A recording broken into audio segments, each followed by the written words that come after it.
SRH food சேனலின் அன்பான வணக்கம் ஃப்ரெண்ட்ஸ். இங்கே பாருங்கள், உருளைக்கிழங்கு பூசணிக்காய் கிரேவி தான் ரெடி பண்ணியிருக்கேன். ரொம்பவே நல்லாயிருக்கும் ஃப்ரெண்ட்ஸ்.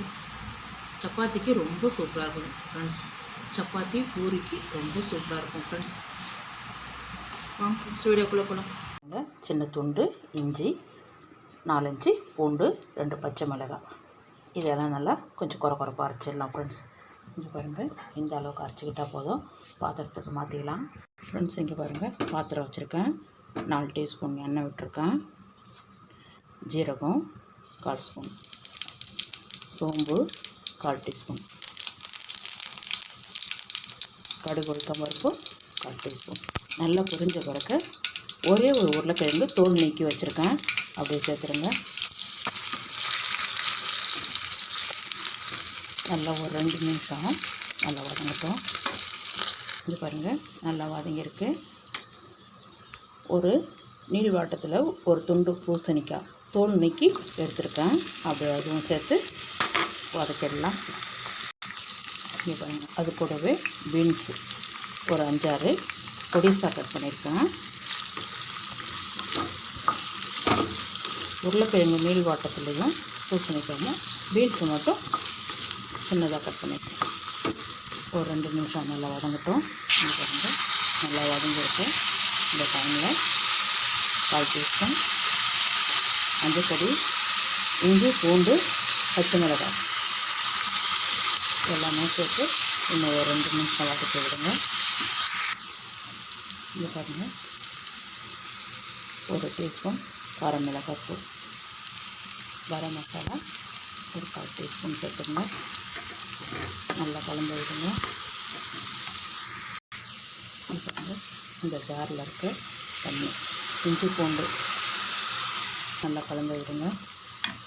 ஒரு 2 நிமிஷம் நல்லா வதங்கட்டும். இங்கே பாருங்கள், பெரிய தக்காளி 1 சேர்த்துருக்கேன். 2 டீஸ்பூன் தயிர், கொஞ்சம் புளிப்பு தன்மைக்கு டேஸ்ட் நல்லாயிருக்கும். இது நல்லா நைஸாக அரைச்சிடலாம் ஃப்ரெண்ட்ஸ். இங்கே பாருங்கள், தக்காளி அரைச்சிட்டேன். கொஞ்சமாக கருவேப்பிலை, நம்ம அரைச்சிருக்கிற தக்காளி விழுதையும் சேர்த்து நல்லா ஒரு 2 நிமிஷம் நல்லா வதக்கி விடுங்க. இது பாருங்கள், ஜார் தண்ணி, கொஞ்சமாக தண்ணி சேர்க்கணும். இந்த காய் முழுகிற அளவுக்கு வச்சா போதும். கல்லுப்பு,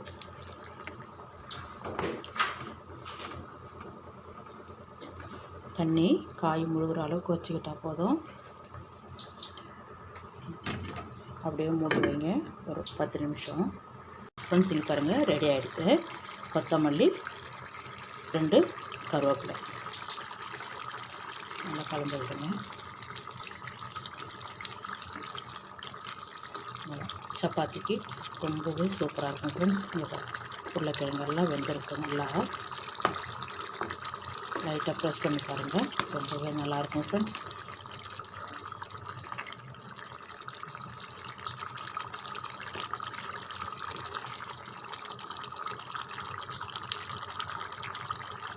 சூப்பரான பூசணிக்காய் உருளைக்கிழங்கு கிரேவி சூப்பராக இருக்கும் ஃப்ரெண்ட்ஸ். சாப்பிட்றதுக்கு சப்பாத்தி கூட எடுத்து சாப்பிட்றதுக்கு அவ்வளோ நல்லாயிருக்கும். பாருங்கள் ஃப்ரெண்ட்ஸ், வாங்க ஃப்ரெண்ட்ஸ் சாப்பிட போகலாம். ஸ்டவ் ஆஃப் பண்ணிக்கணும். செஞ்சு பாருங்கள், பூசணிக்காய் உருளைக்கிழங்கு கிரேவி ரெடி பண்ணியிருக்கேன். ரொம்பவே நல்லாயிருக்கும் ஃப்ரெண்ட்ஸ். நம்ம சாதத்துக்கு சைட் டிஷ்ஷாக வச்சுக்கிட்டு தொட்டு சாப்பிட்லாம். ரொம்பவே நல்லாயிருக்கும் ஃப்ரெண்ட்ஸ். இந்த வீடியோ பிடிச்சிருந்தா லைக் பண்ணுங்கள், ஷேர் பண்ணுங்கள், கமெண்ட் பண்ணுங்கள். மறக்காமல் நம்ம சேனல் சப்ஸ்கிரைப் பண்ணுங்கள். அப்படியே பக்கத்தில் இருக்க பெல் ஐகானை கிளிக் பண்ணுங்கள். Thank you friends.